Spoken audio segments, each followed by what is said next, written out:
Sí, buenas tardes. En primer lugar, vaya una felicitación al equipo de coordinadoras y un coordinador, anda por allá, de prototipos, cuerpo, género y escritura. Vaya también el más profundo de los agradecimientos por permitirme estar en esta mesa para comentar tan interesantes volúmenes, cuya aparición pública brinda más de un motivo para el contenido. Prototipos, cuerpo, género y escritura se inserta, en mi opinión, en el intersticio de diversas perspectivas. Como podrán notar cuando tengan ambos tomos en sus manos, el punto de partida es la crítica literaria. Sin embargo, dicha primera estación se revela enseguida como una suerte de cruce de caminos y salen al encuentro la historia, las ciencias sociales y la teoría filosófica misma. El resultado es bastante interesante, una serie de materiales que, en su diversidad, se convierten en escalones para nuevos e interesantes desarrollos. Pero ahora permitan que hable más bien un poco de la línea que creo atraviesa esta suerte de caja de herramientas teóricas y prácticas. Esa línea bien puede ser la que toma al discurso como objeto de interés primario. Usar el término discurso y no lenguaje o algún otro similar implica ya un importante compromiso teórico. Se habla de discurso cuando el énfasis cae sobre la acción de usar el lenguaje, verbal o no. Este énfasis en la acción conduce de inmediato a preguntas de suma importancia para una comprensión mejor de la cultura en sus manifestaciones más tangibles. ¿Qué se dice? ¿Quién lo dice y para qué? ¿Qué es lo que ocurre en las personas cuando algo es dicho o escrito?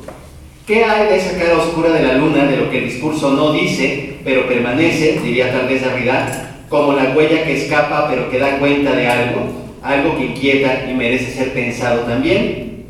¿Es posible pensar más allá de lo dicho?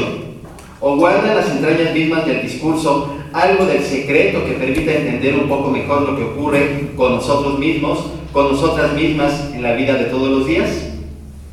Los estudios en torno al discurso revientan, por decirlo así, el paradigma representacionalista que hace de los lenguajes meros conjuntos de signos y de toda semiótica un mero desciframiento relativamente inocuo. El discurso, diría John L. Austin, es la prueba de que las palabras hacen cosas, designan, pero también ordenan, realizan actos, vuelven real algo que antes no estaba ahí.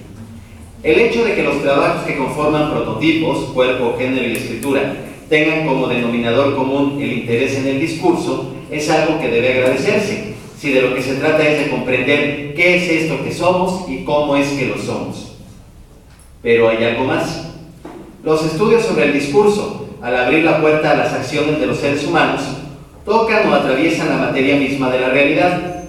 Como lo vieron Deleuze y Guattari en 1000 mesetas, todo cuanto hay se constituye a partir de agenciamientos que conjugan precisamente regímenes discursivos con estados de cosas. Así, más allá del campo específico del lenguaje y su teoría, o tal vez de la literatura y su análisis, se abre la puerta para que la sociología, la historia, la economía, la antropología y otras disciplinas entren en escena para aclarar nuestras preguntas.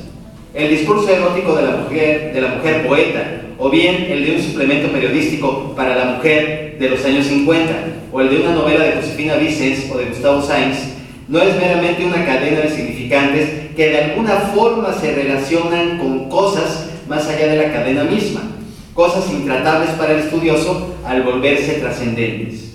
No, la realidad se constituye también con los objetos que no son lenguaje, pero que se entrelazan con los discursos para producir la cultura, para dar lugar al campo del único mundo que podemos distinguir como tal. Es así que entran en escena los cuerpos de las personas. Lo que se dice o se deja de decir de tales cuerpos no se agota de nuevo en una mera representación.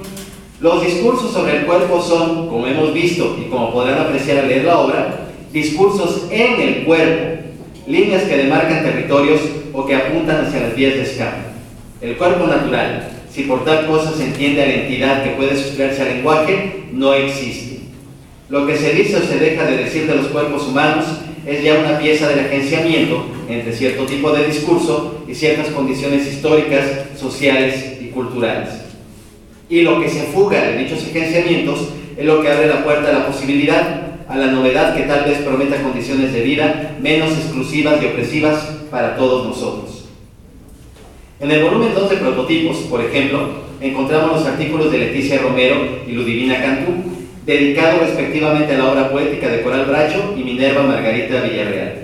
Estos artículos exploran el terreno de una escritura femenina, como la estudiada por Alain Sissu. Esa clase de escritura no es el mero texto hecho por mujeres, sino el que violenta el lenguaje y su código de significados para recordarnos, especialmente a los varones, una sencilla y contundente verdad. Ver al cuerpo femenino como el mero receptáculo del deseo es ya una forma de exclusión que deja fuera la experiencia sensible y amorosa de la mitad de la humanidad. Las voces femeninas en Bracho y Villarreal apuntan hacia una realidad alterna, en la medida en que el discurso poético mayoritario corresponde al deseo masculino, que somete y excluye al buscar su objeto, a la mujer, que es tomada como objeto. Otro ejemplo interesante de aquella apertura a la posibilidad es el texto de Laura Yasmín Andrés. Ella dedica su investigación al suplemento Nosotras Decimos, publicado en La Voz de Michoacán durante los años 50 del pasado siglo.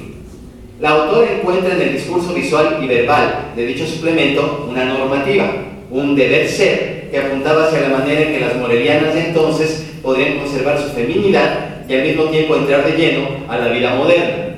Lo que Laura Yasmín Andrés descubre es, en parte, la dimensión de lo no dicho en el discurso, pero que otorga su fuerza imperativa a lo que sí se enuncia. Una mujer moderna corre el riesgo de abandonar el territorio que tradicionalmente le correspondería a cualquier fémina, el del hogar y el cuidado de los otros. Y tal abandono sería una catástrofe. Así, el mero hecho de marcar la línea entre lo que se dice y lo que no en un suplemento para mujeres indica los límites que tendrían que transgredirse para inventar otras formas de ser mujer. La necesaria brevedad impide que por ahora pueda ahondarse en cada ejemplo, pero vale la pena mencionar, al menos de pasada, el trabajo de Virginia Ávila García acerca de las numerarias del Opus Dei. Las numerarias, asociadas de por vida a ese grupo conocido por su conservadurismo teológico, moral y político, no solo obedecen ciegamente las prescripciones de sus superiores, sus propios cuerpos son, por decirlo así, moldeados por dichas prescripciones. Pocos casos como este, el de las numerarias, ilustran tanto el principio de producción de la realidad a partir del discurso. El cuerpo de una mujer no es exactamente sometido a una lógica masculinista, sino propiamente determinado por tal lógica. Más que un cuerpo que está esperando ahí para ser mortificado, la numeraria se hace de un cuerpo producido en el discurso, el cuerpo de la mujer que el catolicismo conservador del Opus Dei necesita para ejercer su dominio. Los ejemplos citados, que no son los únicos, y disculpen ustedes que no pueda decir algo acerca de cada uno de los artículos, todos muy interesantes, muestran plenamente otra de las caras de prototipos, la que se vuelve hacia el género. Esta categoría, ahora cuestionada desde algunas posiciones, muestra a lo largo de la obra el poder analítico que conserva y también el filo crítico que aporta a los estudios sobre el discurso. En la estela de Judith Butler, la lectura de los artículos de prototipos, cuerpo, género y escritura lleva a preguntarse si hay algo como una naturaleza prístina más allá de las prácticas propias del género. Y también llevan a plantearse seriamente la cuestión del género en un escenario que abandona todo posible esencialismo. Si el discurso y sus agenciamientos nos constituyen, el regreso a una presunta naturaleza perdida pero feliz se vuelve imposible. Más que una emancipación del sexo respecto al género, convendrá tal vez preguntarse por otras formas del discurso que constituyan, y aquí de nuevo resuena Butler, que constituyan otras maneras, muchas otras maneras de ser en este mundo. Así, discurso, cuerpo y género se tiende, el discurso, el cuerpo y el género se tienden como vías para aventurarse por prototipos, cuerpo, género y escritura.